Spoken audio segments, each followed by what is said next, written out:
Les cas de grossesse en milieu scolaire ont augmenté au grand désarroi des populations. Les statistiques sont alarmantes. Quelle est la part de responsabilité des parents? La question est posée. Nous recevrons en invité, côté expert donc, Madame Antoinette Zounon-Lokonon. Bonsoir à toutes et à tous. Un autre numéro du Grand Rendez-vous, ça démarre et nous sommes très heureux que vous soyez des nôtres.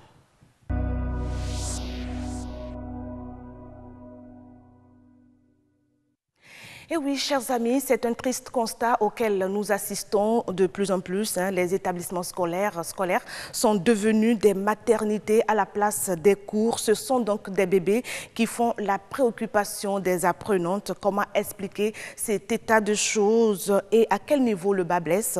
Les parents ont-ils failli à un moment donné dans leur mission? On le saura tout à l'heure dans la rubrique SPR. C'est un fruit qui agrémente la palette des fruits qu'on retrouve dans les marchés. La pastèque gagne de plus en plus la confiance des producteurs, un secteur qui pourrait aider à l'accroissement du niveau de développement du pays. Le monde agricole nous aide donc à mieux comprendre.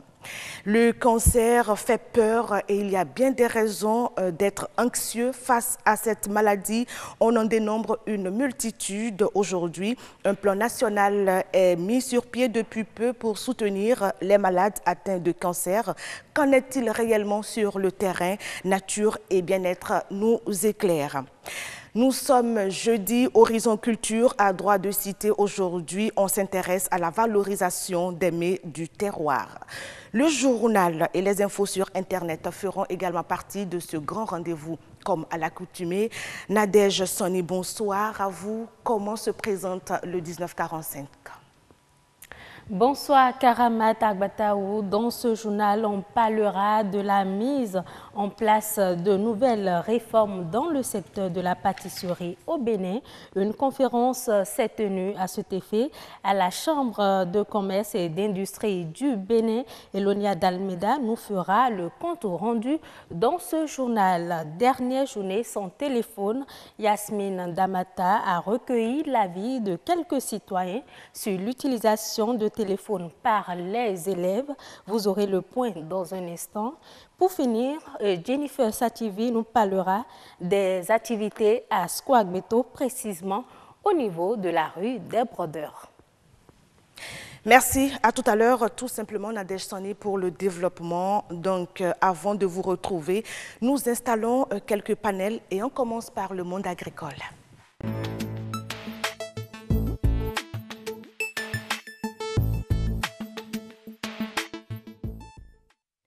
Nous focalisons aujourd'hui nos échanges dans cette rubrique sur un fruit que les gens apprécient tout doucement.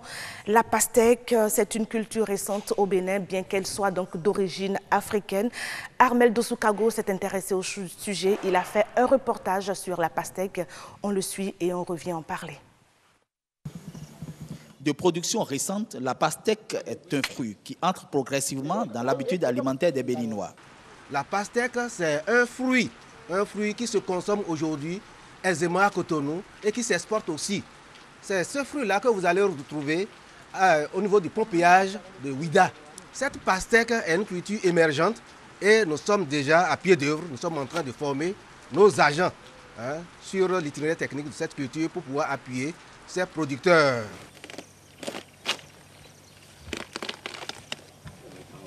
D'un cycle assez court, la pastèque est aujourd'hui une production phare dans la commune de Komassé.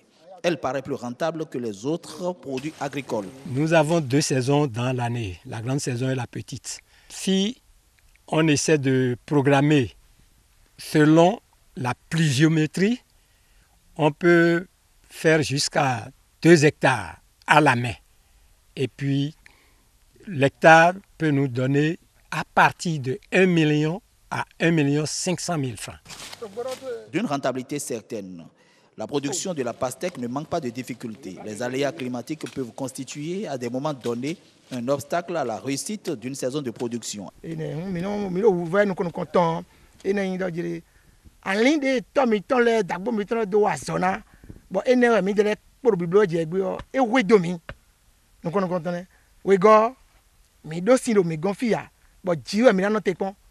Dans la production de la pastèque, on a le problème de graines, parce que nous n'avons pas les graines sous la main comme nous avons eu le maïs, nous avons eu les boutures de manioc. Et les graines importées ont un prix fixé et nous sommes obligés, nous sommes contraints à les payer. Étant une culture émergente, la pastèque se présente aujourd'hui comme une culture d'avenir. Il faut la valoriser en améliorant les méthodes de production. La pastèque, une production en plein essor, on le saura tout à l'heure avec M. Ulrich Djidor. Bonsoir. Oui, bonsoir Karama. Alors, vous êtes sur ce plateau pour nous parler donc de l'avenir de cette culture, la pastèque et Sel Pazou. Bonsoir aussi à vous. Bonsoir Karama Dagwatao. Oui, est-ce que vous aimez la pastèque? Vous savez qu'elle est riche en eau. J'aime beaucoup, j'en ai croqué une petite portion ce matin déjà. N'est-ce pas? Alors, qu'est-ce que déjà vous réservez à nos amis téléspectateurs aujourd'hui? Alors, comme vous l'avez dit, on parle de la pastèque. Monsieur Ulrich Djidor, je vais vous demander, qu'est-ce qui explique ce regain pour la production de la pastèque au Bénin? Merci beaucoup. D'abord, la pastèque, c'est une culture de diversification. Et ça a un cycle court. Donc, par le passé, beaucoup de personnes, beaucoup de producteurs n'avaient pas connaissance des techniques de production de cette culture. Mais avec le temps et les travaux de recherche, ils ont compris que c'est une culture qu'on peut produire dans un temps record. Et sur une année, ta production peut être faite 2 à 3 fois. Donc, c'est un peu cela qui a motivé ces producteurs-là et ils se sont lancés dedans. Il y a aussi le marché de consommation qui est disponible. Donc, c'est pourquoi quand la production est faite, ça n'attend pas sur le marché. Est-ce que ça veut dire que les Béninois ont adopté la pastèque? Oui, je dirais oui.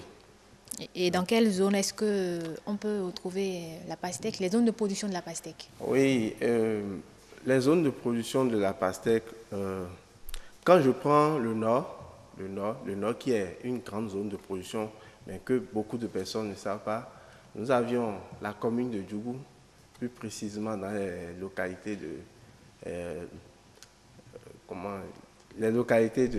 Kouré ou de Kouré, oui, les localités de Kouré.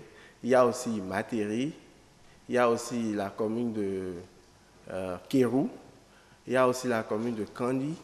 Donc, au nord, ces 4 communes dont je viens de citer sont les grandes zones de production. Et quand on vient au sud, il y a la commune de Ouida où la production a démarré au Bénin, et tout le monde le sait. Après, nous avions la commune de Bomassé, de Toribosito, et par la suite, les communes de Tabomé-Calavi, plus précisément dans les localités de Zinvier et les environs. Et aujourd'hui, est-ce qu'on peut arriver à quantifier la production de la pastèque au Bénin? Pour ce que nous avions eu à faire dans le passé, nous avions juste quantifié, comme le producteur l'a dit, ils ont l'habitude de compter le nombre de fruits qu'ils obtiennent par superficie. Et nous l'avions fait. Mais on a constaté que c'est ça qui nous a permis de classer cette zone de production et où nous sommes en mesure de dire que c'est la zone la commune de Djougou qui est en tête de production. Mais il y a certains acteurs qui nous parlent de Pomassé, qui serait la zone quand même où se produit énormément ce fruit-là. Oui. À commencer, les producteurs se sont aussi lancés dedans, comme vous êtes en train de le dire, mais pas comme le Nord. Parce que vous aviez entendu tout à l'heure, comme le producteur est en train de le dire, il le produit sur près de, jusqu'à 2 hectares. Mais quand on va dans le Nord, ils n'ont pas de problème de superficie. Ils emblavent des superficies au-delà de 2 hectares, 4, jusqu'à avoisinant 4 à 6 hectares. Donc, ce qui a fait que, avec un nombre limité de producteurs là-bas, ils sont quand même en tête en termes de rendement de production. D'accord. Oui. Et comment évolue la production de la pastèque? Oui, la production de la pastèque, ça augmente d'année en année. Parce que, je vous l'avais dit tantôt qu'au début, c'était quelques zones qui la produisaient. Et par la suite, toutes les autres zones de production se sont lancées dedans. Nous avions, notre laboratoire aussi a eu à conduire des travaux de recherche sur cette culture, ce qui a permis de faire la promotion de cette culture dans le Bénin. Et ça a fait que beaucoup de gens ont la connaissance des itinéraires techniques et se lancent dans la production de la pastèque. Oui. Et quelles sont alors les variétés que nous retrouvons chez nous au Bénin? Oui, au total, nous avions quatre variétés qui sont actuellement en train d'être produites. Nous avons la variété Kaolack, il y a Sugar Baby, il y a Chalesson Gris, qui est la variété Chalesson Gris qui est un peu long, et la variété Yellow Sekou qui a été développée par le laboratoire de génétique, d'horticulture et des semences de la faculté des sciences agronomiques, mais qui n'est pas encore totalement disponible. Les travaux continuent d'être menés dessus pour que cela soit disponible. Parce que il faut bien voir dans l'élément qui vient de passer, les producteurs ont parlé de semences.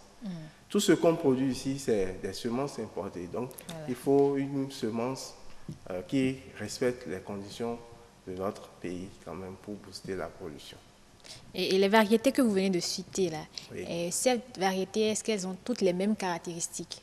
Non, elles n'ont pas toutes les mêmes. Quand je prends par exemple la teneur en eau, est-ce que toutes ces variétés ont les mêmes caractéristiques? Elles n'ont pas toutes les mêmes caractéristiques. Les producteurs adoptent ces variétés en fonction du cycle de production? Bon, il y a le cycle dedans, mais en fonction surtout de l'appréciation par rapport aux consommateurs. Parce qu'il y a des consommateurs, quand ils voient la pastèque, le Sugar Baby, qui a la couleur vert foncé, il y a des consommateurs qui apprécient plus cette variété. Il y en a d'autres qui apprécient la Kaolack, parce qu'ils se disent que l'autre est plus sucré que l'autre. Et c'est vrai. Donc c'est en fonction de ces choix, les producteurs étant dans des zones différentes et les consommateurs aussi étant dans des zones différentes, choisissent ces variétés en fonction des besoins de marché auxquels ils sont affaires. Et aujourd'hui, est-ce qu'il y a des unités de transformation de la pastèque? Oui, les unités de transformation, les gens ont commencé par transformer ça depuis 2015 où on a commencé à travailler dessus. On a rencontré quelques transformateurs. Et je crois que depuis ce temps jusqu'à présent, la production en termes de jus, ça a augmenté. Ça a augmenté parce que beaucoup de gens se lancent dedans. Donc, vous allez même rencontrer ces jus sur le marché. Est-ce que c'est des jus qu'on peut exporter aujourd'hui? Oui, pourquoi pas, c'est possible, on peut exporter, mais il faut qu'il y ait du travail sérieux sur la qualité de jus pour pouvoir l'exporter. Et dans toute entreprise, il y a que on rencontre des difficultés.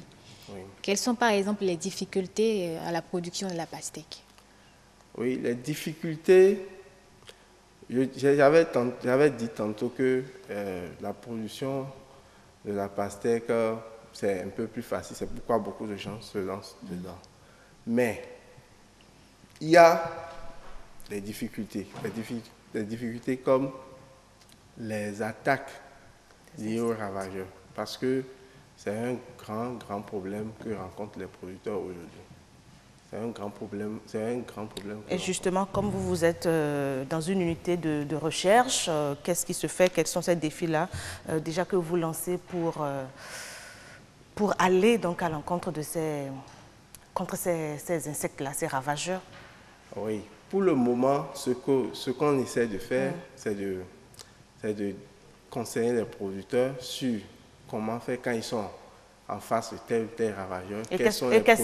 Quels sont ces conseils-là que vous leur donnez sur le terrain? Oui, il y a des produits disponibles sur le marché. Et quand il s'agit de tel type d'attaque, nous, quand on est informé, automatiquement on leur dit, bon, utilisez tel ou tel produit. Et c'est ce qu'on est en train de faire actuellement. Mais n'oubliez pas que l'utilisation des produits aussi, c'est un fruit qui se mange directement. Donc l'utilisation des produits doit être contrôlée. Doit être contrôlée et c'est un problème. Ça peut avoir des conséquences sur la santé. Donc ce qui serait mieux à l'avenir, c'est de développer des variétés qui seront résistantes contre ces ravageurs où on n'aura plus trop à utiliser des produits de synthèse pour contrôler les ravageurs. D'accord. Et pour finir, quels sont aujourd'hui les défis de la production de la pastèque au Bénin? Oui, les défis, en termes de défis, c'est une culture qui attire l'attention de beaucoup de personnes. Et on peut faire de cette culture une véritable filière si la recherche arrive à jouer sa partition, c'est-à-dire arriver à développer des variétés beaucoup plus résistantes, qui remplissent les conditions de notre pays. Ça pourra permettre aux producteurs de produire suffisamment des pastèques qui pourront être exportées et concurrentielles par rapport aux pastèques de la sous-région. Il y a également la pastèque du Bénin qui est exportée déjà au Nigeria, au Niger. Donc, on va en reparler si Estelle Pazou le permet. On reviendra sur cette variété locale, donc cette pastèque produite ici même au Bénin. Merci beaucoup, Monsieur Djido Ulrich, d'être passé. On rappelle à nos amis téléspectateurs que vous êtes agronome, c'est ça, ingénieur agronome. Oui. D'accord. Estelle Pazou. Merci à vous, Karamata Mwatao, et merci beaucoup, Monsieur Ulrich Djido, pour votre disponibilité. Oui, merci à vous aussi. Voilà, les recherches donc doivent se poursuivre dans ce sens et penser à mettre en place des semences locales pour booster vraiment cette filière, qu'elle soit bien assise et pour qu'elle contribue vraiment au développement du Bénin. Il s'agissait donc de la pastèque. Merci beaucoup, chers amis. C'était le monde agricole. Après le monde agricole, nous faisons place à présent à l'ESPER.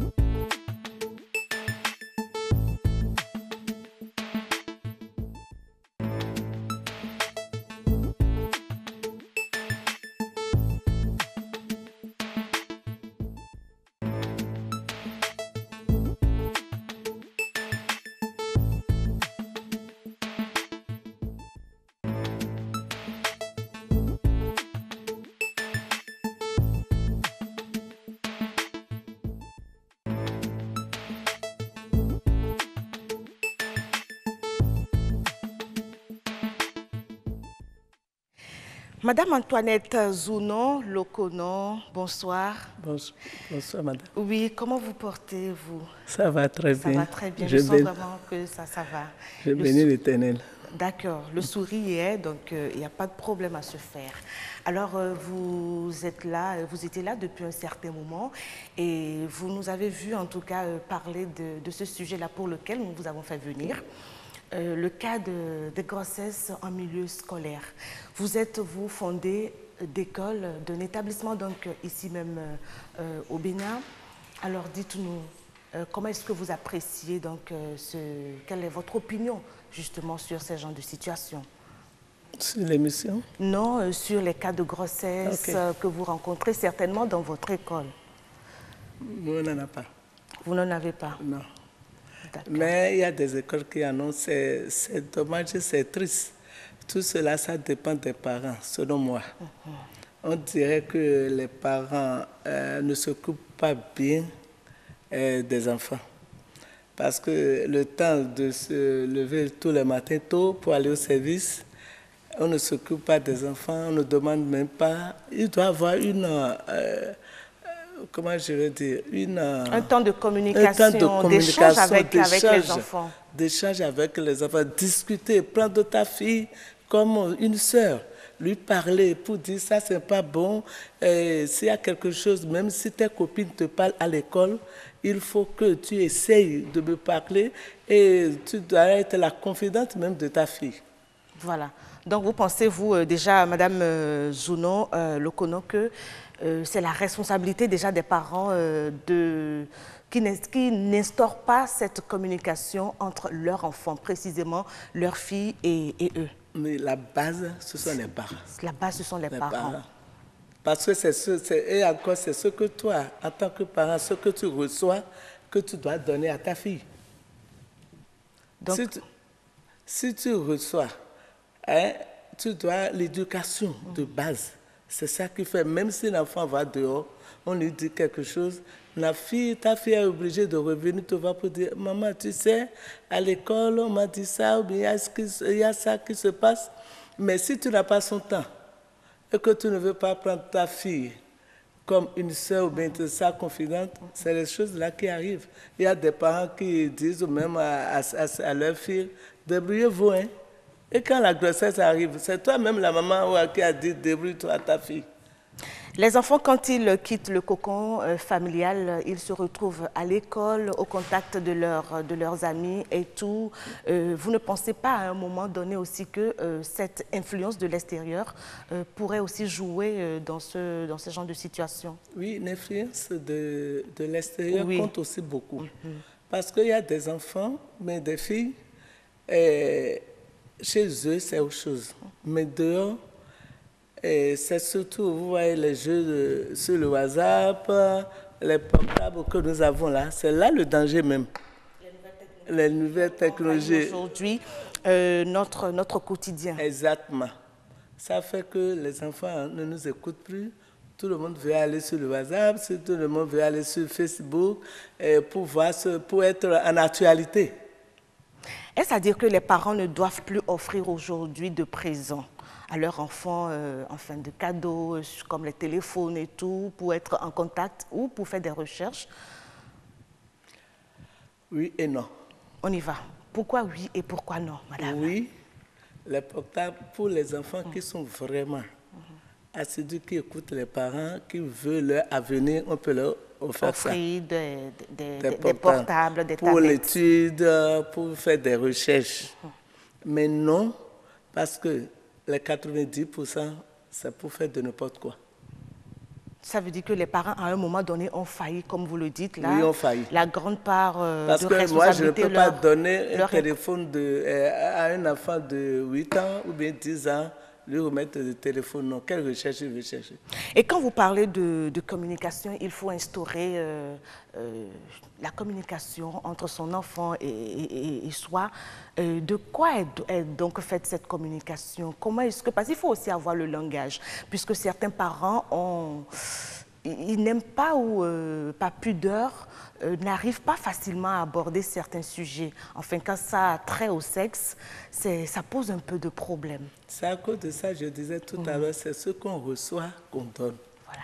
Bon, donc il faut donc corriger le tir. Il faut revoir les choses en fonction de l'évolution de la vie. Voilà, exactement. Parce qu'il y a des parents, bon, par exemple au village, qui n'aiment pas, même en ville, qui n'aiment pas parler du sexe avec leurs enfants. Or, c'est ça qui est important actuellement. Pour lui dire, attention, n'essaie pas de faire ci, n'essaie pas de faire ça, parce que après c'est dangereux pour toi. Tu ne peux pas apprendre jusqu'à des fois avoir le bac et tomber en grossesse et perdre ta carrière. C'est ça la communication. Il faut qu'on discute vraiment avec nos filles. Et comme vous le dites, il faut prendre ses enfants, ses filles, surtout parce que l'éducation de la fille, c'est bien complexe. C'est tellement complexe que... Exactement. Il faut y aller avec l'art et la manière. Et tous les parents n'ont pas vraiment cette manière-là qu'il faut. Avec l'amour et la patience surtout. Avec l'amour et la patience. Si tu n'as pas la patience, tu ne peux pas éduquer ton enfant. Parce qu'il y a des enfants qui ont le ton élevé et tu vas te fâcher, tu vas dire, bon, tant pis, hein, vas-y. Si tu fais ça, c'est bon. Si tu ne veux pas faire ça, ça fait tes problèmes. Et après, c'est ça qui amène des problèmes pour nous, les parents. Nous avons des statistiques, hein, et comme je le disais, c'est des statistiques qui sont vraiment criardes. Nous allons les voir tout à l'heure avec la complicité de la réalisation. Nous voyons que dans certaines localités du Bénin, quand on prend le Borgou, quand on prend les collines, il y a beaucoup de cas où, enfin, dans les écoles, les filles sont vraiment... C'est des cas de grossesse. Et c'est-à-dire qu'à un moment, c'est la culture qui impacte vraiment sur l'éducation de ces enfants-là. Oui, même dans la vallée, ce n'est pas au nord seul. Même à Cotonou ici. Il y en a. Il y en a beaucoup. Parce que tout ça là, il y a la misère. Il y a la misère. Les parents sont obligés de laisser ces enfants pour compte. Et là, ce sont les causes, hein. Là vous énumérez là les causes, voilà, les causes voilà. de ces phénomènes-là. Voilà. D'accord. Et les telenovelas, aujourd'hui, on est envahi, hein, par les feuilletons qui ne répondent pas vraiment à nos réalités ici et auxquels les enfants sont accrochés. Donc c'est aux parents donc, de pouvoir réglementer tout ça à la maison. Oui, exactement. Et encore, il y a une musique, la reggae, comment vous dites, la musique de sexe, là, hommes et les garçons, tout ça là, ce n'est pas bon. Ah. Là, vous indexez les médias, c'est ça. Il ne faut pas jouer donc certaines musiques. Il ne faut pas passer certains clips à la télévision. Exactement. Donc, c'est tout ça qui concourt à l'éducation. Et les enfants veulent essayer ça aussi. Voilà, Mémé, nous avons dans la Takora, donc, voilà, on prend déjà la Donga qui s'affiche. La Donga, il y a 182 cas de grossesse. Dans le littoral, c'est 137. Dans le Mono, c'est 96. Là, c'est pas vraiment beaucoup, comparativement à Lomé, qui table dans plus de 300 cas de grossesse. Mais ça pose un véritable problème. Ça pose un véritable problème. Alors dites-nous, puisque vous êtes d'un certain âge, est-ce qu'à votre époque, c'était comme ça? Est-ce qu'on enregistrait de ces cas de grossesse à l'école? Pas du tout. On n'enregistrait pas ça parce que il n'y avait pas cette évolution technologique aussi. Donc, tu sors, tu vas à l'école, tu reviens, tu es chaque fois avec tes parents, les aider à la maison. Maintenant aussi, les parents aussi n'ont pas le temps. On sort le matin, on ne s'occupe pas des enfants. Et à tout maintenant, ça, vous proposez quoi, Mémé? Qu'est-ce que vous proposez que les parents sacrifient un peu leur gagne-pain? Le temps surtout. Le gagne-pain, pas le temps. Pour s'occuper des enfants, pour leur parler. Et quel est ce temps-là? Parce que vous connaissez un peu comment ça fonctionne. Le rythme de travail aujourd'hui, il est tel que quand on sort le matin, c'est quasiment le soir qu'on rentre, l'après-midi, tout fatigué encore, l'après-midi, les parents ne l'ont pas vraiment. Voilà, ils rentrent, les enfants sont déjà endormis. Quel est le temps de la journée que les parents peuvent saisir vraiment pour pouvoir échanger avec leurs enfants? Et selon quelle fréquence, Mémé Zounon? Je dis, un parent doit tout faire, soit entre le père et la maman, doit être là avant 20 heures. Avant 20 heures? Avant 20 heures à la maison. C'est-à-dire, même si on a des obligations professionnelles... Essayer entre le mari ou la femme d'être là. Un des parents doit être là avant 20 heures. Avant 20 heures. Et s'occuper des enfants. Et les enfants doivent se coucher avant 22 heures. Peut-être se lever tôt le matin à 6 heures. Le parent aussi a le devoir de parler avec eux, même si c'est 30 minutes le matin, dire quelque chose à sa fille ou bien à son enfant avant de l'amener à l'école.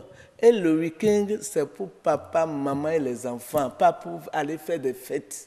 Ah, il y a trop de fêtes. Là, vous touchez un point sensible, hein, puisqu'on sait que les samedis, ici au Bénin... c'est Agor. C'est Agor, oui. C'est les fêtes, c'est les réceptions, mariages et tout. Et puis, on est parti de la maison et on n'a que le dimanche. Encore que là, les dimanches, c'est... Les dimanches, on n'a pas le temps. C'est pour Dieu. On se repose, on fait le petit ménage à la maison. Donc, du coup, l'éducation des enfants est sacrifiée. Est sacrifiée complètement. Est sacrifiée. On doit revenir en arrière un peu pour voir, au moins les week-ends, s'occuper des enfants. Même si tu n'as pas le temps. Même dans la Bible, il est écrit, Dieu a dit, je vous donne 6 jours et le 7e jour, c'est pour moi. Trouvez un temps aussi pour les enfants. la famille, toi-même. Mais quand on a affaire, cher Mémé, vous permettez que je vous appelle Mémé, quand on a affaire à des enfants qui ne sont pas vraiment réceptifs, parce qu'il y a de ces enfants-là qui, quel que soit ce qu'on leur dit, quel que soit cet effort du parent à aller vers lui, vers cet enfant, il y a du mal vraiment à instaurer la communication. Dans ces cas-là, qu'est-ce qu'il faut faire? La patience. Toujours la patience. Il ne faut pas lui gronder dessus. Non, faut pas. Il y a des enfants qui n'aiment pas qu'on crie. Plus tu cries, l'enfant est tendu, l'enfant ne veut plus de toi, l'enfant est tellement agressif en même temps. D'accord. Maintenant, c'est la patience et aller avec amour. Voilà. Si l'enfant ne veut pas t'écouter, tu la ramènes. Même des fois, il faut commander un enfant pour dire, si tu me fais ça, je te donne un bonbon, je te donne du biscuit. L'enfant saura, si je fais ça à maman, maintenant, je vais du biscuit. Et là, l'amour revient. Et à quel âge déjà on peut commencer par instaurer le langage sexuel avec son enfant? Parce qu'aujourd'hui, les enfants, ça grandit très vite. Déjà à 7 ans, à 8 ans, à 10 ans, au plus, vous avez déjà votre petite fille qui a déjà les seins sur la poitrine. À quel âge on peut déjà commencer par lui parler du sexe? On est sur le plateau, d'autres vont dire, mais qu'est-ce qu'elle a raconté? Non, à partir de 8 ans, c'est bon. À partir de 8 ans? 8 ans, c'est bon pour lui dire. Et comment est-ce qu'on commence? Dites-nous, Mémé. Déjà, vous, votre expérience, comment vous avez commencé avec vos filles? Ça, c'est une astuce que vous nous filez en même temps. Avec mes enfants, ils ont leur toilette à part d'abord. Les enfants peuvent aller avec moi. Et les garçons peuvent aller avec leur papa. Et encore, excusez-moi, il y a des mariés, des jeunes couples qui font de l'amour devant les enfants. Ça fait que nos enfants aussi sont gâtés. Là, c'est quand il n'y a pas vraiment de moyens pour s'offrir un grand cadre de vie. Il n'y a qu'une chambre à coucher, un salon, ou bien même parfois, c'est juste une entrée couchée. Si c'est entrée couchée, laisse l'enfant dehors avant de faire tes bêtises. Voilà. Hein? Si c'est une chambre à coucher, un salon, il ne faut pas faire ces bêtises-là devant les enfants. Donc parce que les enfants vont t'imiter. À l'école, c'est ça. On dit à papa et maman. Les parents ont donc un grand rôle à jouer. Exactement. Parce que l'éducation, l'avenir de notre pays repose sur ces filles aussi. Parce qu'il n'y a pas que les garçons qui construisent le Bénin et le pays. Il y a aussi la touche féminine. Et il faut déjà leur donner un bon pli dès le départ. Moi, je dis toujours que c'est la touche féminine qui construit même le Bénin. Sans la femme, l'homme ne peut rien. Merci beaucoup, Madame Antoinette Zounon Lokono. Et donc, c'est sur ces propos que prend fin la rubrique Espère de ce jour. On parlait donc des cas de grossesse. Quelle responsabilité pour les parents? Vous avez tout simplement compris, chers parents, vous avez un très grand rôle à jouer à la maison, surtout avec vos enfants du sexe féminin.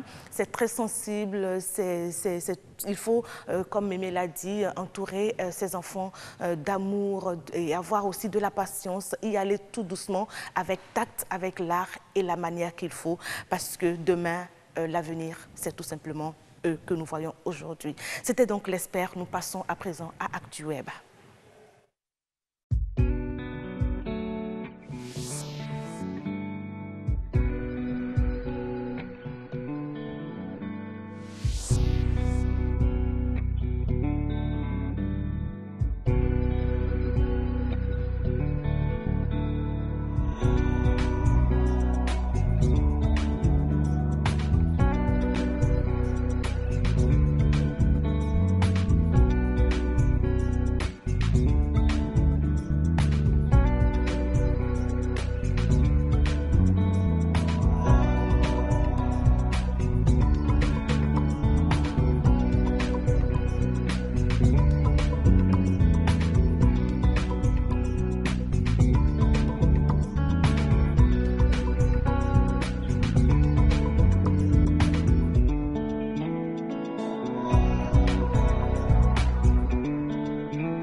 Actu Web de ce jeudi 8 février 2018. Maurice Tantan, bonsoir. Vous nous avez rejoint. Bonsoir Karamat. Oui. Alors, vous avez suivi tout à l'heure cet entretien, ces échanges avec la mémé. C'est une mémé, hein, puisqu'elle est d'un certain âge. Bien sûr. Et dans son développement, elle a aussi indexé, porté le doigt accusateur sur les nouvelles technologies et tout qui dérapent les enfants aujourd'hui dans leur éducation. Absolument. J'ai suivi votre invité. Je pense qu'elle a développé des choses assez intéressantes et elle a parfaitement raison sur de nombreux plans. Il faut faire vraiment attention aux enfants, leur accorder du temps pour parler avec eux, discuter avec eux, parce que ce qu'on ne leur dit pas à la maison, c'est dehors. Voilà, ils vont l'apprendre et souvent ils l'apprennent à leurs dépens. Parfois, ils ne sont pas prêts à découvrir certaines choses qu'ils découvrent de manière précoce. Et ça fait un choc. Et ça fait un choc. Et finalement, ce n'est pas bon pour eux pour la suite. D'accord. Alors, nous, de toutes les façons, sur Actu Web, c'est comment utiliser les TIC à bon escient. On en fait un très bon usage et on vient présenter donc des sujets intéressants, enfin, des sujets à nos amis téléspectateurs. Et aujourd'hui, vous en avez réservé deux. Nous allons parler d'abord, dans un premier temps, du Japon, où le journal télévisé sera présenté par un robot. Waouh, ça c'est une innovation. C'est une innovation, je ne sais pas si elle vous enchante autant parce que peut-être... ces robots vont nous ravir la vedette, voilà, c'est ça. Donc je ne sais pas si elle vous enchante, en tout cas je vous en parle. Allez-y seulement. Ce soir, ce robot, elle a une forme féminine, elle s'appelle Erika, on lui donne 23 ans et elle a été créée par Hiroshi Ishiguro et à partir du mois d'avril prochain, elle devrait présenter le journal télévisé au Japon. L'information est relayée abondamment par plusieurs médias internationaux, comme vous pouvez le voir sur... Ah, mais ça, c'est le robot là que nous voyons. Bien sûr. Et qui s'appelle déjà... Erika, on l'a prénommé Erika. Erika. Voilà. Et dotée de l'intelligence artificielle, Erika est en effet capable de réciter un texte écrit à l'avance et peut aussi savoir quand on lui pose une question et d'où le son provient grâce à des algorithmes du traitement de la parole. Cependant, le robot ne peut pas bouger, il ne peut pas bouger ses bras pour le moment, ni ses jambes, mais peut se tenir en position assise. Elle dispose d'un degré d'autonomie relatif, mais Hiroshi Ishiguro, son créateur, espère à terme qu'elle développera une conscience indépendante. Mais son visage peut déjà exprimer quelques émotions simples comme esquisser un sourire.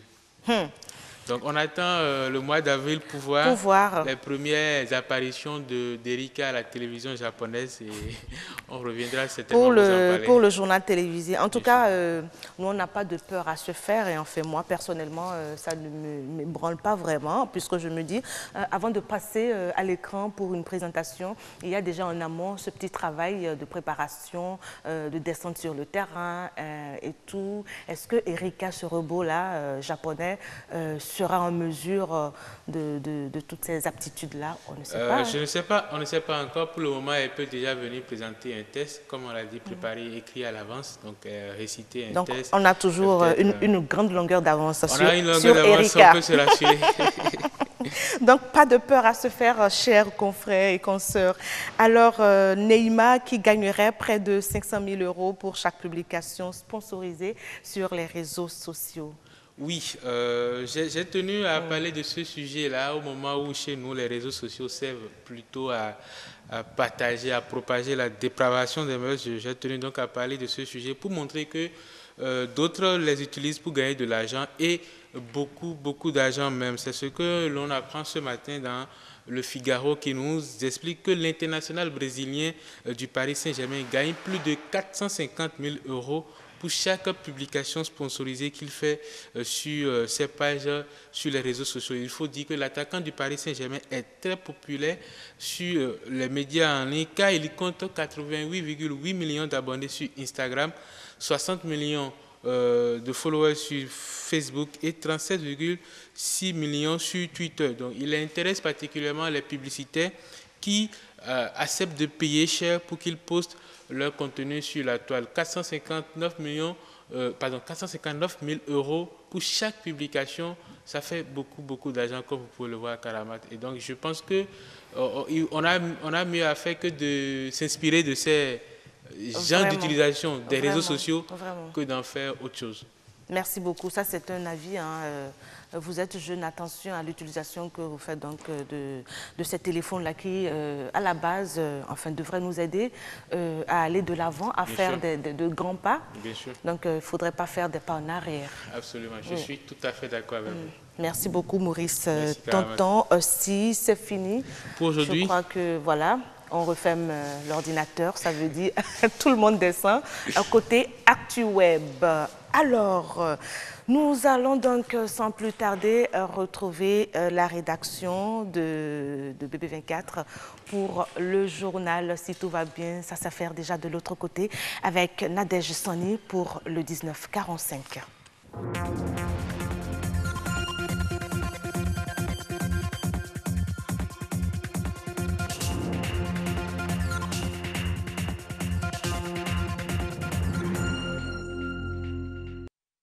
Merci d'être au rendez-vous de l'information sur BB24. Bonsoir et bienvenue.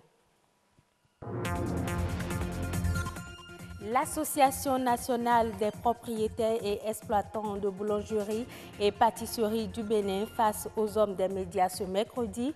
Au menu, les réformes entreprises dans le secteur. D'autres précisions dans ce journal.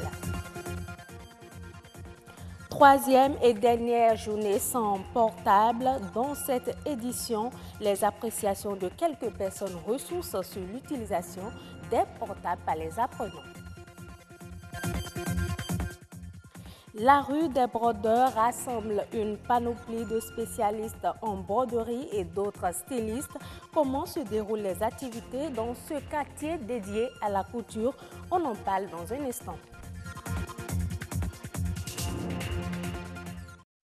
Le gouvernement béninois renforce ses liens avec la coopération internationale dans le cadre des mobilisations des ressources. Une rencontre d'échange entre les deux parties s'est déroulée ce matin à Cotonou. C'est le compte rendu suivant donc le compte rendu de Calvador Awano et Roch Akweino.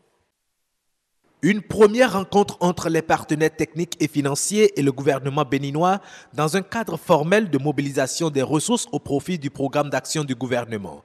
Elle fait suite à la table ronde de Paris tenue le 17 janvier 2018 et traduite par des engagements financiers d'un montant total de 238 milliards de francs CFA pour le programme d'assainissement de Cotonou. Un engagement en dépassement de 6% sur le montant initialement recherché, s'est réjoui le gouvernement. L'initiative de la présente rencontre, qui se veut désormais périodique, est saluée par les partenaires techniques et financiers. Elle témoigne selon eux de la volonté des autorités béninoises de faire du programme d'action 2016-2021 un levier de création, de croissance de richesse et de développement. Au nom de tous les partenaires techniques et financiers intervenant au Bénin, je voudrais vous féliciter, Monsieur le ministre d'État, et par-delà l'ensemble des membres du gouvernement et du comité de mobilisation des ressources au Bénin pour cet engagement. Le rapport de mise en œuvre du PAG 2016-2021 que nous avons reçu au 30 septembre 2017 et que vous avez bien voulu partager avec nous a mis en lumière de nombreux progrès accomplis en matière de mesures, de réformes et de démarrage de chantiers sur le front du développement économique et social. À cet égard, les partenaires techniques et financiers félicitent le gouvernement pour les efforts entrepris ces dernières années en matière de gouvernance et de réforme, attestés par le classement du Bénin dans le concert des pays ayant amélioré leur climat d'affaires. Les partenaires du Bénin se félicitent des mesures prises courant 2016 et qui ont permis de maintenir l'économie béninoise sur le chemin de la croissance à 4% en 2016 et un peu plus de 5% en 2017, et des performances encourageantes enregistrées dans de nombreux secteurs. Ils souhaitent davantage prendre une part active aux activités du comité de mobilisation des ressources. Les PTF souhaiteraient que cet exercice de revue, de dialogue, soit formellement institué avec une périodicité bien définie. En outre, il serait utile d'avoir plus de précisions sur la matière dont les PTF et le gouvernement pourront travailler ensemble en collaboration avec le Bureau d'analyse et d'investigation ainsi que les autres unités de suivi traditionnelles du gouvernement. De toute façon, les partenaires techniques et financiers expriment leur disponibilité et renouvellent leur engagement à accompagner le gouvernement dans ses grands projets de développement économique et social. La Corporation de la boulangerie et pâtisserie fait peau neuve avec la mise en place de nouvelles réformes au Bénin. L'Association nationale des propriétaires et exploitants de boulangerie et pâtisserie du Bénin a tenu hier mercredi une conférence de presse à la Chambre de commerce et d'industrie du Bénin pour faire le point annuel des activités menées par son bureau national. Plus de précisions avec Yves Agoudopessi et Elonia Dalmida. Des réformes visant au respect du prix du pain, mais aussi un contrôle qualité et une exonération de la TVA sur la farine de blé avant sa consommation sur le territoire national. Telles ont été les annonces majeures de l'ANAPEB au cours de cette conférence de presse. Nous pensons que dans la dynamique d'un renforcement de la sécurité alimentaire, de la recherche, de la protection des acteurs que nous sommes, mais aussi des consommateurs, qu'une veille en ce qui concerne l'interdiction effective de l'utilisation des produits prohibés dans la production du pain, ainsi qu'une veille qui favorise l'accès à des matières premières de qualité, s'avère nécessaire. Pour cela, nous sollicitons pour plus d'efficacité l'appui de Bénin Contrôle dans le contrôle qualité de la farine de blé au cordon douanier avant sa mise en consommation sur le territoire national. Ce contrôle devra être exigé par la tutelle et conduit par Bénin Contrôle. Les mesures énoncées prévoient in fine un large programme sur les normes d'hygiène. Des efforts non négligeables qui devraient à terme booster à nouveau le secteur de la boulangerie-pâtisserie au Bénin. Nous recommandons un programme de mise en place des règles d'hygiène et des normes de la boulangerie artisanale et de la boulangerie industrielle telles que conduites par le ministère de l'Intérieur, du Commerce et le ministère de l'Agriculture, de l'Élevage et de la Pêche. Nous pensons que des améliorations sont nécessaires dans le processus de l'utilisation des farines mises en panification et en pâtisserie. Il faut noter que l'ANAPEB, pour accompagner ce processus, met quelques unités de production pour des tests à la disposition du ministère de l'Industrie et du Commerce, ainsi que des autres ministères qui le souhaitent, par le décret numéro 2008, car le décret numéro 2008-571 du 15 octobre 2008 ne saurait seul suffire à un bon aboutissement de cette démarche. Outre ces dispositions, l'association est revenue sur la nécessité d'obtenir une autorisation d'installation avant toute production, ainsi que l'élaboration d'une nouvelle classification des acteurs du secteur. Des mesures censées assainir la corporation, récemment touchée par la fermeture de certaines boulangeries pour utilisation de produits cancérigènes. À l'heure de la mondialisation, le téléphone en devient un objet incontournable pour tous. Malgré son interdiction pour les élèves, certains parents continuent de l'offrir en cadeau à leurs enfants. Suivez dans ce reportage les avis de quelques personnes en ressources sur le sujet. Dine Bouraïman, Yasmine Damata. Le problème du téléphone portable, c'est un danger public au niveau des enfants. Parler, écrire, jouer, être sur Facebook, WhatsApp, le téléphone portable est le compagnon à tout faire de ces jeunes. Pour les adolescents, cette dépendance vis-à-vis de cet outil de communication n'est qu'une manière d'être au-dessus de tout.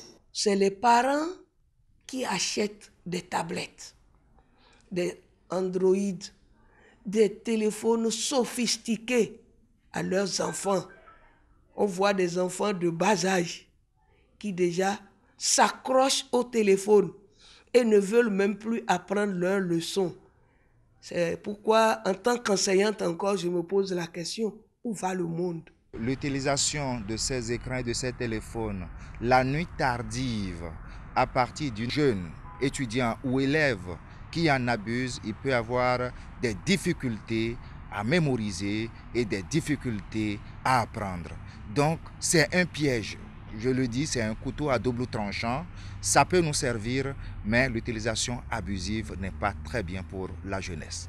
Filles ou garçons, tous sont accros du portable. Une étude récente faite par un pédopsychiatre français met en évidence le rapport obsessionnel des adolescents avec leur Android. Pour contrer cette dépendance, Stéphane Clerget préconise un réinvestissement des parents dans l'éducation des enfants. Acheter un téléphone à son enfant de 5 ans, ça veut dire quoi? Si ce n'est pas montrer qu'on a de l'argent, je ne vois pas ce qu'on veut faire. Parce qu'un enfant de 5 ans a besoin pour son éducation, pour son développement psychomoteur de ses parents qui lui disent ce qu'il doit faire, ce qu'il ne doit pas faire. Et on ne peut à jamais remplacer la présence des parents dans l'éducation de cet enfant par juste un téléphone portable. C'est quasi impossible. Le téléphone portable pour communiquer, c'est une nécessité aujourd'hui. Mais son utilisation par les enfants nécessite un suivi rigoureux des parents. Plusieurs années déjà que la rue des Brodeurs existe à Cotonou. Elle demeure le lieu où l'on retrouve le plus de brodeurs et de couturiers dans toute la ville. Comment se déroulent les activités à la rue des Brodeurs? Élément de réponse dans ce reportage de Bernol Djogbe et Jennifer Sativi. Cotonou, rue des Brodeurs. Comme à l'accoutumée, ces ouvriers se livrent à leurs tâches quotidiennes. La transformation des tissus en de véritables tenues prêtes à porter. Ici, l'amour du métier est le leitmotiv.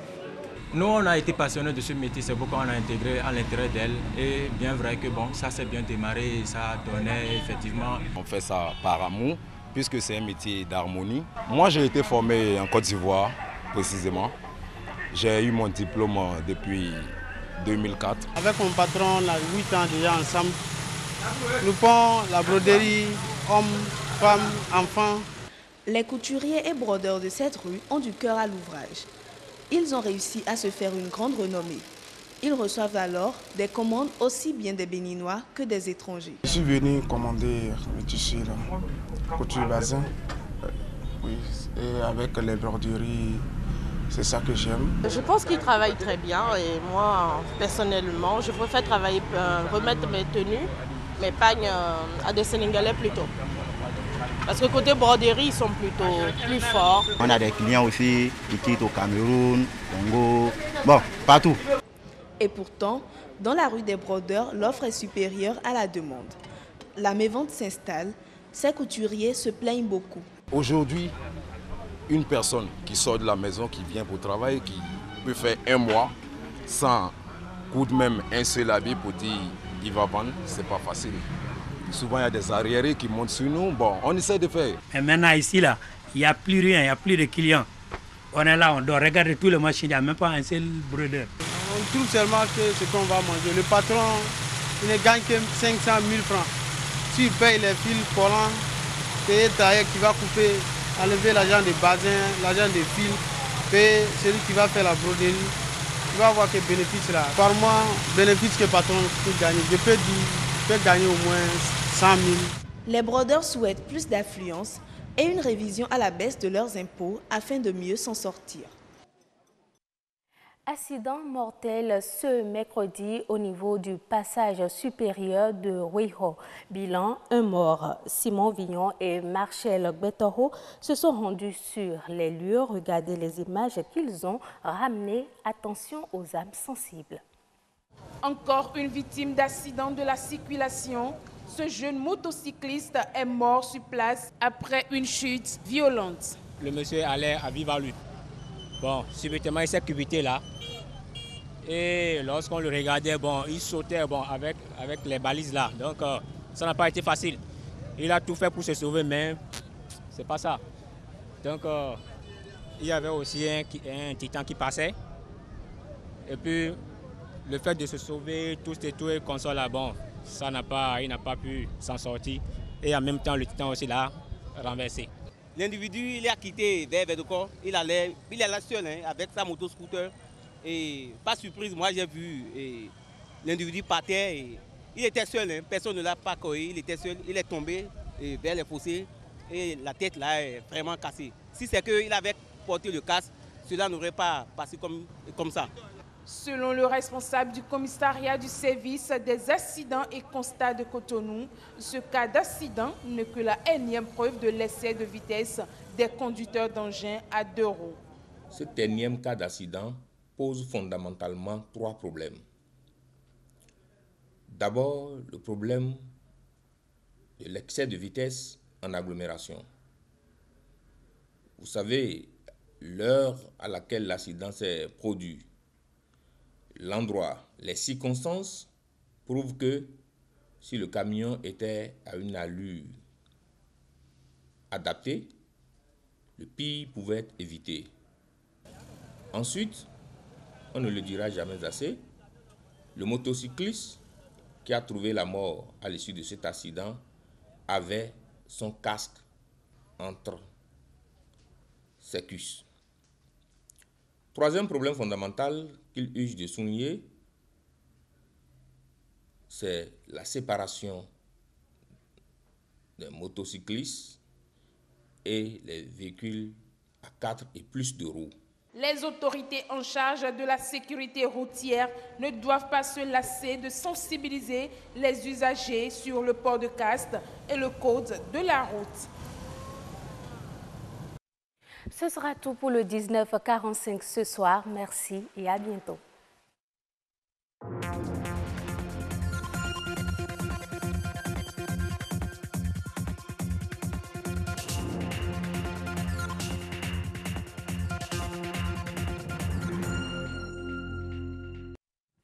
Qui dit art culinaire dit aussi culture, comment valoriser, nommer du terroir, les mets du terroir. On en parle tout à l'heure dans Horizon Culture. Mais avant, nous allons installer le plateau de nature et bien-être. Et aujourd'hui, il va s'agir du cancer, ce mal qui fait peur. Et justement, pour aider les personnes atteintes de ce mal, il y a un réseau qui s'est mis sur pied, donc ici même à Cotonou.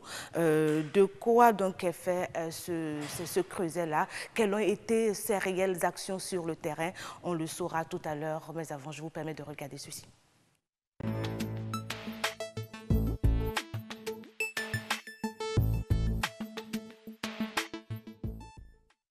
C'est un reportage sur la radiothérapie que nous propose Rikiat Bankoto qui installe notre invité, le docteur. On y va. Bientôt, le Bénin pourra mettre en service son unité de radiothérapie. C'est pour accélérer ce processus que le directeur général de l'Agence internationale de l'énergie atomique était en visite de travail au Bénin avec pour objectif sensibiliser les autorités béninoises pour le vote de la loi portant sûreté radiologique et sécurité nucléaire en République du Bénin pour 2 raisons. La première, c'est que à ce jour, le Bénin n'a pas ce cadre réglementaire. Et la deuxième raison, c'est que sans ce cadre législatif, le centre de radiothérapie qui est en construction ne peut pas être mis en service. Une visite plaidoyer donc du premier responsable de l'AIEA, à l'issue de laquelle le 23 septembre, il va y avoir un forum parlementaire au cours duquel l'expert ou les experts de l'AIEA vont pouvoir mieux expliquer le contenu de la loi aux honorables députés. Et ensuite, cette loi sera étudiée au cours de la session et je peux espérer, mais là vraiment sincèrement, que les représentants du peuple tout entier puissent avoir une bonne écoute et une bonne compréhension de ce test pour que ce test soit voté. D'un coût total de 5,2 milliards, les travaux de construction de l'unité de radiothérapie sont réalisés dans le cadre d'un partenariat public-privé entre le groupe Untech et l'État béninois. Il est professeur en médecine, monsieur Fabien Rongbet, point focal aussi, du plan cancer au Bénin. Il est sur ce plateau avec nous. Bonsoir, monsieur. Bonsoir, madame la journaliste. Oui, je préfère Karamat, ça fait vraiment simple. Bonsoir, Karamat. Voilà. Alors, heureuse d'Alandé, bonsoir aussi à vous. Bonsoir Karamata. Nature et bien-être de ce jeudi 8 février s'intéresse encore une fois au cancer. Et oui, tout à fait. Nous avions célébré en fin de semaine écoulée, oui, la journée mondiale du cancer. Et on a essayé de consacrer toute cette semaine à parler du cancer. Le mardi passé, c'était le cancer de prostate. Vous étiez avec le professeur Avakoujo. Voilà, nous sommes aujourd'hui avec le président de la Société béninoise de cancérologie et en même temps point focal cancer, plan cancer au Bénin. Nous allons parler de ce plan avec lui, médecin interniste, professeur de médecine interniste, professeur Roumbé. Alors lorsqu'on parle du plan cancer, ça existe, mais pour certains, ils n'ont même jamais entendu parler d'un plan cancer. Les malades souffrent. Qu'est-ce que le plan a prévu pour eux? Oui, les malades souffrent, c'est vrai, et c'est devant la souffrance des malades que les acteurs du domaine de la santé qui s'occupent, qui s'intéressent au cancer, ont réfléchi pour mettre sur pied, depuis l'an 2000, le programme national de lutte contre le cancer. En 12 ans, ce programme a évolué et a été inféodé au programme plus grand, programme national de lutte contre les maladies non transmissibles. Nous faisons partie du programme national de lutte contre les maladies non transmissibles. Et c'est dans ce cadre qu'avec les partenaires techniques, qui sont surtout en France, nous avons élaboré le plan cancer, un plan triennal 2013-2015. Pour répondre à quel objectif? Alors, quels sont les objectifs de ce plan cancer? Parce que nous avons vu dans la pratique médicale courante que les cancers prennent de plus en plus d'ampleur dans la pratique médicale. Et on s'est posé la question de savoir qu'est-ce que nous allons faire pour limiter les dégâts. Qu'est-ce que nous allons mettre en œuvre pour pouvoir aborder ces maladies que sont les cancers? Comment faire pour prévenir? Comment faire pour informer la population? Le plan est venu pour répondre à toutes ces questions. Voilà, à toutes ces questions. Et pour répondre à ces questions, on s'est dit, premièrement, pour limiter le cancer chez nous au Bénin, il faut que la population qui souffre de cette maladie sache ce que c'est que le cancer. Il faut leur apporter l'information et les sensibiliser. Les sensibiliser surtout pour qu'ils viennent tôt à l'hôpital. Parce que nos populations ne viennent pas tôt à l'hôpital, ils préfèrent aller voir d'abord le guérisseur, le tradithérapeute du coin, qui travaille avec eux pendant un certain temps où la maladie a eu le temps de s'installer. Donc finalement, ils viennent vers vous à la phase finale. À la phase finale. Et il n'y a pas de magie à faire en matière de santé. Quand la maladie a atteint un certain niveau, en dehors de toute possibilité thérapeutique, on ne peut plus rien faire. Alors, c'est face à tout cela, les malades arrivent tard, dans des conditions déplorables, que nous avons réfléchi, les cadres, les acteurs de la santé, pour dire, au lieu de nous investir pour pouvoir traiter des cas de cancer dépassés, qu'est-ce qu'il faut faire pour améliorer la survie de ces malades? C'est pour cela que nous avons pris des contacts avec nos partenaires pour former des agents de santé dans le domaine des soins palliatifs. Les soins palliatifs, c'est surtout pour accompagner les malades, pour qu'ils puissent mourir dans la dignité. Donc, ça dit qu'aujourd'hui, nous avons un service de soins palliatifs. Nous avons deux unités de soins palliatifs au Bénin. Il y a un à Cotonou, au CNHU, et un à Komé, dans le Mono, là-bas. Pour accompagner les malades cancéreux. Pour l'accompagnement des malades, pour qu'ils ne meurent pas dans la souffrance, pour qu'ils ne meurent pas dans le dénuement, parce que quelquefois aussi les parents les abandonnent à eux-mêmes. Bien sûr, parce qu'il faut dire que la prise en charge, elle est coûteuse, très onéreuse. Le traitement du cancer est très coûteux. Et je comprends, c'est pour cela que jusqu'à présent, jusqu'à aujourd'hui, depuis 2000 que nous avons commencé, jusqu'à aujourd'hui, nous n'avons pas encore l'adhésion totale des décideurs politiques. Mais qu'est-ce qui les empêche à vous accompagner? Qu'est-ce qui empêche cette politique, cette volonté politique-là à naître? Et nous avons constaté que c'est effectif parce que nos partenaires qui sont venus installer le plan cancer avec nous, ils m'ont dit, professeur Humbi, tant que le gouvernement ne va pas prendre le micro pour dire que le cancer est une maladie de santé publique, parce qu'avoir le nombre de personnes qui deviennent de plus en plus malades du cancer, il faut que le gouvernement dise que c'est une maladie de santé publique, comme le paludisme, comme le VIH, comme la tuberculose. Mais il paraît que le cancer tue plus que ces 3 maladies citées réunies. Réunies, c'est ça que nous connaissons. Et pourtant, pour le moment, l'accompagnement, l'adhésion décisive de nos décideurs traîne le pas. Et dans ces conditions, n'ayant aucun moyen, nous sommes des médecins au menu. Nous ne pouvons pas faire beaucoup de choses. Nous faisons ce que nous pouvons.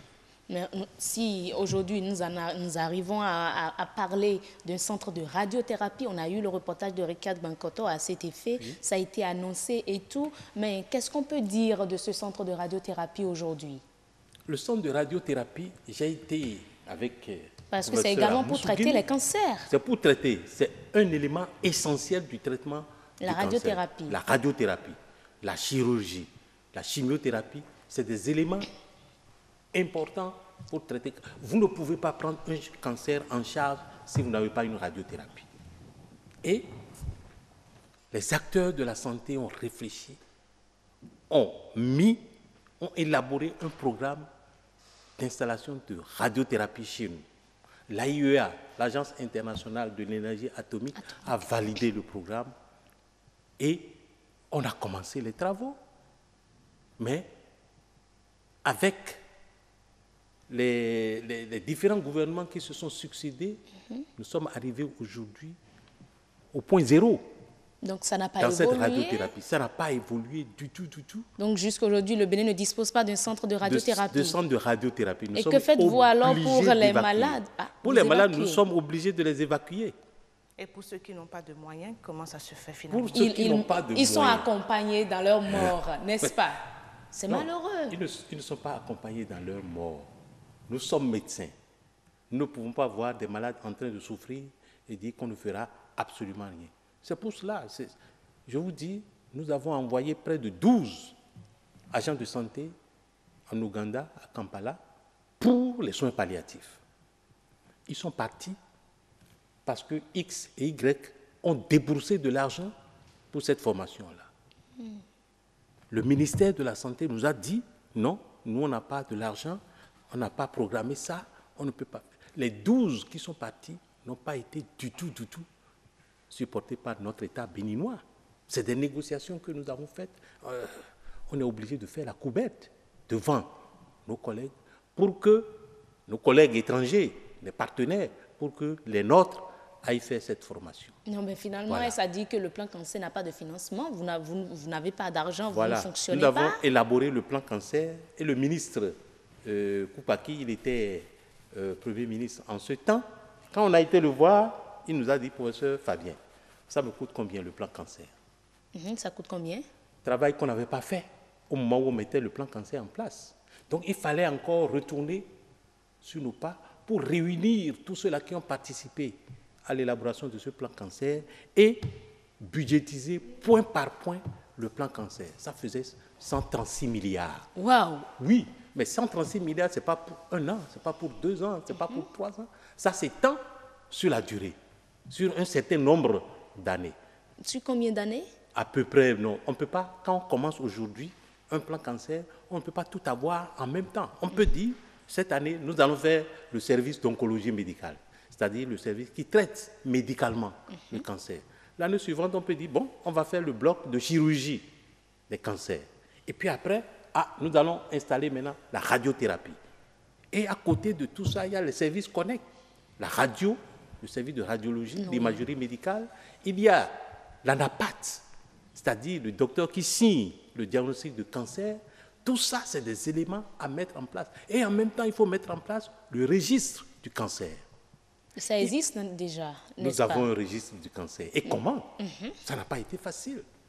Le registre du cancer, le registreur qui a accepté, qui a fait l'épidémiologie, qui a son diplôme d'épidémiologie et qui est là jusqu'à aujourd'hui, il n'est pas un fonctionnaire de l'État, il n'est pas agent permanent de l'État. Parce qu'il n'a jamais été pris en compte. C'est son patron de laboratoire qui lui dit, bon, voilà ce que j'ai pour toi, voilà, il a été en France. Donc au moins avec le registre aujourd'hui, on a les chiffres, n'est-ce pas? On a les chiffres. On a les chiffres On a liés le registre du cancer que nous avons aujourd'hui chez nous, au Bénin, c'est le registre du cancer de la ville de Cotonou. Rien que pour Cotonou. Parce que c'est un registre populationnel. Ça s'occupe de la population d'une région donnée en un temps donné.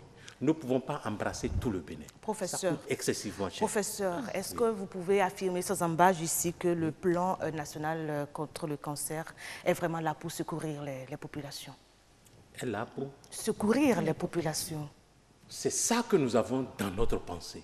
C'est ça que nous avons dans notre cœur. Mais pour secourir la population, nous sommes les penseurs, nous avons des idées. Mais c'est les autres qui ont les moyens. C'est ça le problème. Un homme, une mission, les moyens. Voilà, c'est les autres qui ont les moyens. Mais qu'est-ce qu'il faut faire concrètement aujourd'hui? Parce qu'on le veuille ou pas, bon, il faut dire sur ce plateau que le plan a échoué. Le plan a échoué, mais... nous sommes à moins de 5% à l'évaluation du plan cancer. Nous sommes à moins de 5%. Parce que tout ce qu'on a, nous avons 12 départements. Et l'objectif du plan, c'est d'avoir un chirurgien dans chaque département qui s'occupe du cancer, un oncologue médical qui fait la chimiothérapie et un radiothérapeute.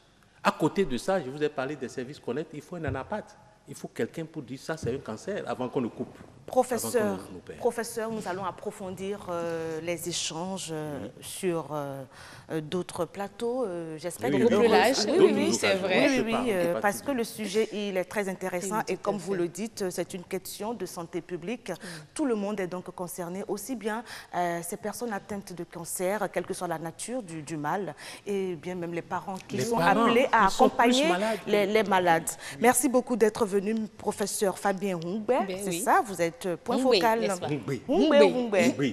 Autant pour moi, donc, autant pour moi.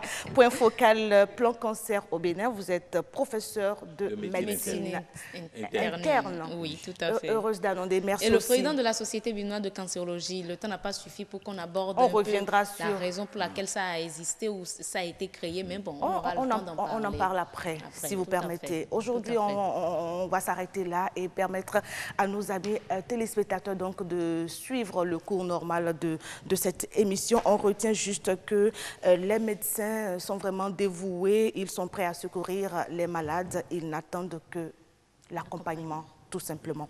Merci beaucoup, professeur, d'être passé. Nous passons à la dernière rubrique, Horizon Culture.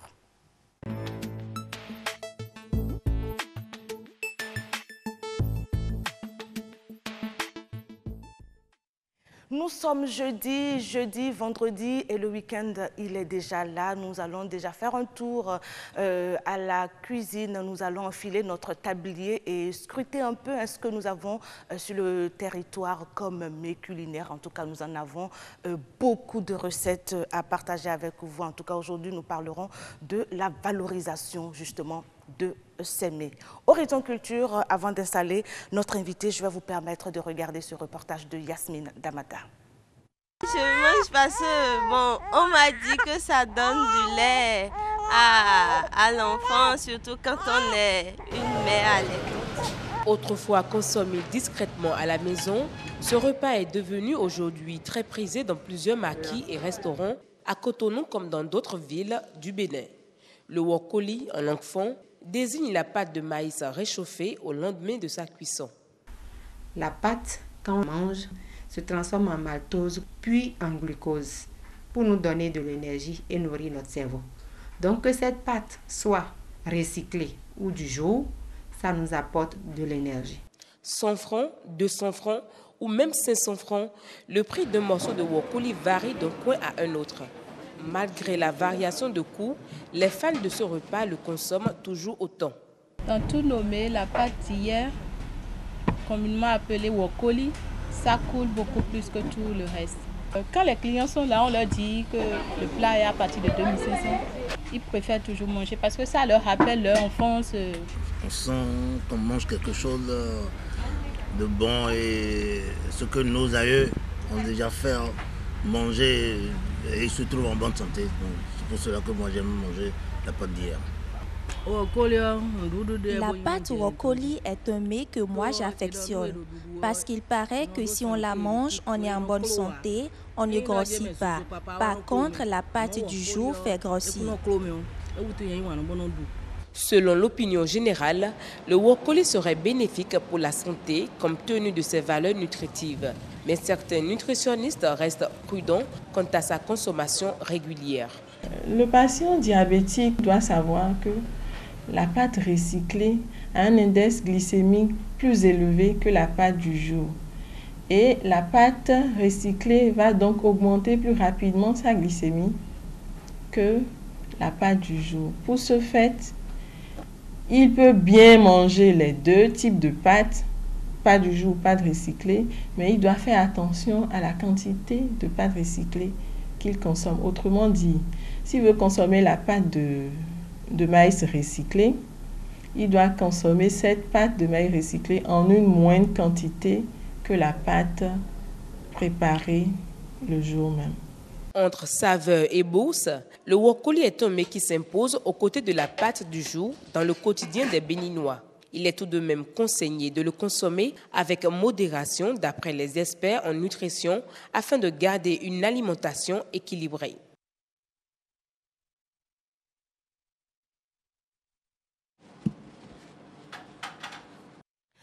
Autrefois consommé par dépit, aujourd'hui c'est un repas de prestige, le Wokoli, voilà la pâte recyclée ou la pâte d'hier. C'était un reportage de Yasmine Damata. Et nous avons sur ce plateau Madame Gloria Kwesi Govor. C'est bien ça, vous êtes d'abord journaliste culturelle et promotrice du festival ZA. C'est bien ça. Bonsoir et merci d'avoir accepté notre invitation sur BB24. Merci à vous. Alors dites-nous déjà comment est-ce que vous appréciez le Wokoli aujourd'hui? Est-ce que vous en consommez étant même un journaliste culturel? Puisque c'est aussi ça la culture du pays. Le Wokoli, moi j'adore. J'adore et j'adore tout ce qui est mets béninois, tout ce qui est du terroir. D'accord, vous adorez. Oui. Et le Wokoli, je pense aujourd'hui que c'est consommé comme une nourriture de privilège. Ce n'est plus bon, parce qu'on n'a pas d'argent, parce qu'on n'a pas les moyens, qu'on mange la pâte recyclée. Non, aujourd'hui, ce n'est plus ça. La pâte recyclée, communément appelée Wokoli, a été revalorisée de telle sorte que on en consomme aujourd'hui. Et justement, qu'est-ce qui a contribué à la revalorisation de ce mets-là? Puisque auparavant, il n'avait pas autant... Ce repas-là n'était pas à ses côtés. Mais aujourd'hui, comme vous le dites, c'est un repas prisé. Oui, absolument. Il y a eu beaucoup d'initiatives. Il y a eu qu'à un moment donné, les Béninois ont pris conscience du fait qu'il va falloir qu'on revalorise ce qu'on a chez nous, nos mets. Vous allez constater que les shawarma, les hamburgers, les pâtes alimentaires courent les rues de Cotonou et du Bénin. Donc, on a à un moment donné perdu, nous, notre gastronomie. On n'a pas su revaloriser cela. Il fallait donc revaloriser faire renaître nos mets et tout. Et les Béninois ont pris conscience de cela. Des initiatives sont nées. Il y a eu des festivals qui ont revalorisé uniquement le Wokoli. Et justement, parlant de festival, que fait concrètement le festival ZA dans la valorisation de nos cultures, de nos mets du terroir? Le festival ZA d'abord, comme le nom du festival l'indique, le ZA. C'est un argot pour désigner le mets, la nourriture. Donc, le festival ZA, c'est pour valoriser, promouvoir nos mets made in Bénin. Nos mets qui sont en voie de disparition. Nos mets comme le adjagbe, comme le abla, le adowe aussi, le adowe, le Wokoli, le eba, le bomiwo. Ce sont des mets qui sont en train de disparaître. Le abla, par exemple, nous, moi, j'ai eu la chance d'avoir vécu avec ma grand-mère. Le habla, on le consommait au jour le jour. Ça courait les rues de Cotonou. Mais aujourd'hui, avant de les shawarma ont ravi la vedette. Voilà, avant de consommer le habla, il va falloir se déplacer, peut-être aller vers Kokokodji, le marché de Kokokodji pour en trouver. Encore que nous, jeunes filles aujourd'hui, nous ne savons plus faire ces cuisines-là, ces cuisines ancestrales. Donc le festival ZA est né pour ça. On a eu à faire la 3e édition en novembre dernier et le habla et le adjagbe étaient à l'honneur. Alors vous avez indexé, je crois tout à l'heure, les filles. Et je crois que pour faire la cuisine, en tout cas dans notre tradition, c'est du ressort de la femme. Et l'apprentissage, il doit se faire dès le bas âge. Déjà, rester dans les jupons de sa grand-mère, de maman, pour voir un peu comment elle mitonne les plats, comment elle fait les assaisonnements, comment elle procède au mélange. Mais est-ce qu'aujourd'hui, vous sentez la jeune fille dans cette dynamique d'aller vraiment se ressourcer dans notre culture? Et, que faites-vous en tant que journaliste culturel pour accompagner cette jeunesse-là? Malheureusement, non. Les réseaux sociaux. Encore les réseaux sociaux. On entend tellement parler des réseaux sociaux. Ouais, ils sont la cause de beaucoup de dérapages. On préfère être sur WhatsApp et voir toute une journée. Et voir tout ce qui se passe, voir comment les gens se mettent nus, voir des images obscènes. On préfère ça au fait d'aller à la cuisine. Et ils préfèrent aussi regarder les recettes européennes, les recettes encore qu'il y a des sites. Il y a des sites qui nous présentent, il y a des sites aujourd'hui qui nous présentent de la cuisine spécialement africaine et béninoise. Je rends hommage à Valérie Vinancon, saveur du Bénin, qui fait un travail excellent dans ce sens-là. Donc, aujourd'hui, nous, jeunes filles, on préfère WhatsApp, on préfère Facebook et autres. Il faut un retour aux sources. Il faut qu'on s'investisse à développer, puisque cuisiner, ce n'est pas une obligation comme on le pense, hein, c'est un art. C'est un art qu'il faut savoir manier, il faut savoir manipuler. Là, c'est la créativité. On prépare, ce n'est pas de la même façon qu'on fait du bomiwo, ce n'est pas de cette même façon qu'on fait le habla. Mais les deux sont comme de la pâte. Les deux sont de la pâte. Donc, il va falloir qu'on apprenne ça. Il va falloir que nous, jeunes filles, mais pas seulement les jeunes filles, pas seulement la femme, aussi les hommes. Aussi les hommes. Mais c'est vrai qu'il y en a qui sont des cordons bleus, hein, ça il faut le dire, et puis on leur fait un petit coucou au passage. Ça c'est vrai. Donc il va falloir que nous, femmes d'aujourd'hui... Regardez ce mets-là par exemple, regardez ce qui passe là. Ça c'est du deuil, je crois bien. Oui, c'est du deuil aux carottes, bien assaisonné et tout. Ça fait du bon, hein? Ça fait du bon. En même temps que ça fait du bon, mais le doyou n'est pas un mets béninois. Ah, mais il y en a, les recherches se font, madame. Le doyou n'est pas un mets béninois, mais aujourd'hui, il y a des structures agroalimentaires qui produisent le doyou de chez nous. De chez nous. La recherche travaille beaucoup dans ce sens et nous sommes en contact avec eux. Dans ce sens, voilà. Donc, que la jeune fille... Cuisiner, c'est un art, ça fait plaisir, ça détend. C'est comme un divertissement. Et vous passez combien de temps à la cuisine? Déjà qu'on sait que le boulot, être journaliste, c'est déjà pas facile. Ça vous prend quasiment toute la journée. Toute la journée, oui. Alors vous avez quel créneau de la journée pour passer à la cuisine? Depuis, disons, un mois, je suis à la cuisine pratiquement tous les jours. Tous les jours? Tous les jours, pratiquement. Vous trouvez un créneau, en tout cas, pour remplir ce devoir? Tous les jours. Enfin, ce devoir est en même temps un plaisir jusqu'à la base, comme vous le dites. Tous les jours, parce qu'au fur et à mesure que vous préparez, vous découvrez. On va à la découverte de nouveaux mets. Et moi, je vais à la découverte de nouveaux mets tous les jours que je Vous êtes journaliste, vous avez eu cette information-là, et en tout cas, le maire de Parakou, la ville de Parakou, qui a sorti un arrêté, une note en tout cas, pour la valorisation des mets de là-bas, enfin, pour la tenue des séminaires et autres. Pas question de manger les choses qui viennent de l'extérieur, enfin, les repas de l'extérieur. Il faut manger... les repas du nord, de Parakou, il y a le Toubani, et cette information a fait couler beaucoup d'encre et de salive, ça fait jaser en tout cas. Qu'est-ce que vous en pensez? Comment est-ce que vous appréciez cette décision? Moi, c'est une décision que j'ai saluée. Ah oui. Oui. Que j'ai salué, c'est un début. Je vous dis, dès que nos autorités vont se mettre dans la danse, puisque nous, bien vrai, on s'échine, on essaie, on fait de notre mieux pour valoriser ce qu'on a. Mais une fois que nos autorités vont prendre conscience de cela et entrer dans la danse, comme l'a déjà commencé le maire de Parakou, ça va prendre, je vous assure. Ça va prendre et on ira loin, très loin. Non seulement ça va nous permettre de développer l'économie locale, mais côté tourisme, qu'est-ce que ça peut apporter? Écoutez, imaginez-vous que des milliers de touristes se déplacent simplement au Bénin pour vivre notre art culinaire, pour découvrir, pour manger. Ne serait-ce pas beau? Et Dieu seul sait, en tout cas, que les coins et recoins du Bénin regorgent tellement de variétés, de spécialités culinaires. Il faut simplement, comme vous le dites là, Madame Kwasi, il faut se déplacer, il faut faire du tourisme, voilà, pour découvrir.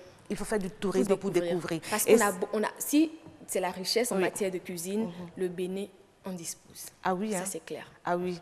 Et est-ce qu'on peut déjà avoir une idée du nombre de recettes déjà dont nous disposons? C'est possible?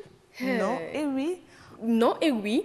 Je pourrais déjà dire que seulement qu'à base du maïs, qu'on peut avoir 93 mets et boissons, juste à base de maïs. Du maïs.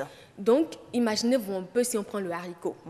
Imaginez-vous un peu... Ah, mais avec du haricot, je crois on fait du adowé. Oui. Je crois, hein, avec ça, on fait du adowé. Moi, j'adore le adowé. Donc, imaginez-vous qu'on prenne chaque condiment, chaque ingrédient, le nombre de mets qu'on peut faire avec. La direction du patrimoine culturel, la DPC, a commencé un boulot dans ce sens il y a, je pense bien, 4 ou 5 ans, où ils ont commencé à faire l'inventaire des mets béninois. Ils en ont répertorié combien? C'est vrai que ce n'est pas allé au bout. Oui, mais déjà, on peut avoir une estimation. Ce n'est pas allé au bout et ça n'a pas pris non plus en compte tous les départements du Bénin. Donc, il y a la sauce. Est-ce que vous connaissez la sauce de feuille de baobab? Ça, c'est une sauce du Nord. C'est une sauce du Nord. C'est une sauce du Nord. Et c'est très bon pour les femmes qui allaitent, des femmes qui sont enceintes. C'est une sauce du Nord. Il y a aussi la sauce faite à base de feuilles de bissap. Exactement, ça se mange. Qu'on appelle sambienou. Exactement, ça se mange avec du tchokourou, du agou. Bien assaisonné, il y a de la moutarde, de oignon bien coupé. Franchement, vous allez la prochaine fois pour ce genre de plateau, on va prévoir des trucs enfin sur la table. Oui, à déguster, c'est très important. Donc cette initiative du maire, donc vous la louez tout simplement. Honnêtement, le maire de Parakou. Je pense que les autres maires doivent lui emboîter le pas. D'accord. Ok. Alors, est-ce que vous disposez de moyens pour votre objectif, tout ça, la promotion? Comment ça se fait sur le terrain rapidement? C'est difficile. C'est difficile. Vous imaginez bien. Oui. C'est difficile, c'est pas du tout facile. Alors là, du tout pas. On essaie de faire ce qu'on peut. D'accord. Je suis déjà heureuse qu'il y ait d'autres initiatives qui naissent dans ce sens-là. On a beaucoup d'autres festivals qui aujourd'hui... Et que les journalistes soient aussi là pour relayer les informations. Voilà. Et que il y a beaucoup d'initiatives. Et que les gouvernants s'y impliquent, un peu comme le maire de Parakou. Cela va impacter. Surtout le ministère de la Culture. Le ministère de la Culture. Qui doit pouvoir prendre à bras le corps ce combat-là. Voilà. C'est important. On a de la musique, d'accord.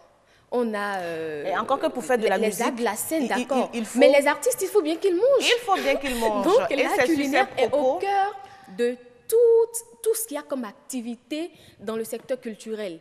Et bien d'autres, disons, dans le monde, dans toutes les activités. Merci. Il faut qu'on promeuve nos mets, c'est important. Voilà, ça, je crois que c'est même la conclusion. Elle est très bien arrivée. La promotion de nos cultures ou de nos mets locaux, c'était donc avec Gloria Kwasi Govor. Elle est promotrice du festival ZA. Elle est aussi journaliste culturelle. C'était avec elle ce dernier plateau de ce grand rendez-vous 8 février 2018. Avant de se dire à demain, on va revoir la météo.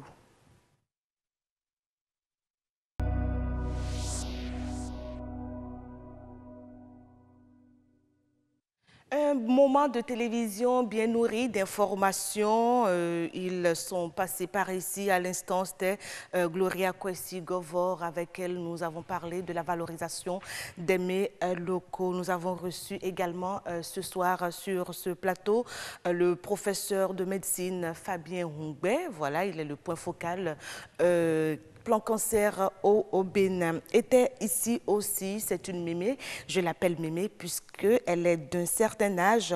Dans la rubrique Espère, c'était donc Madame Antoinette Zounon Lokonon. Elle est fondée d'une école ici au Bénin et nous avons évoqué la problématique des grossesses en milieu scolaire, la responsabilité des parents. Et puis en entrée, c'était donc avec Estelle Pazou, le monde agricole qui a reçu Ulrich Adjido, ingénieur agronome. Et là, nous avons parlé de la pastèque comme étant une filière à promouvoir, une production qui est donc en plein essor. Mesdames, Messieurs, vous avez compris, ici s'arrête donc, ici prend fin le grand rendez-vous de ce jeudi 8 février 2018. Merci beaucoup à toute l'équipe technique, à tous les journalistes, tous ceux qui ont mis la main à la pâte pour la réalisation de cette émission. Merci aux différents chefs qui nous accompagnent au quotidien. Belle soirée chez vous, prenez soin de vous. Je vous retrouve demain toujours avec la même vocation, le même plaisir. Au revoir.